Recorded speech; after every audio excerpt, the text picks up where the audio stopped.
Ăn tao đâu.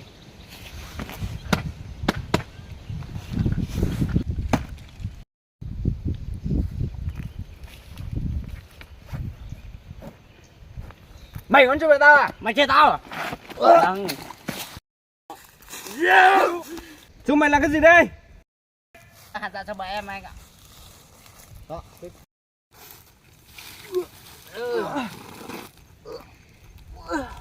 Anh ạ, nói đưa hạt dạ cho bọn em ạ.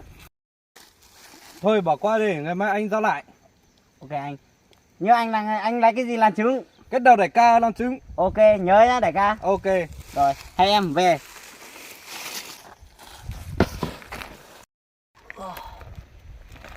À.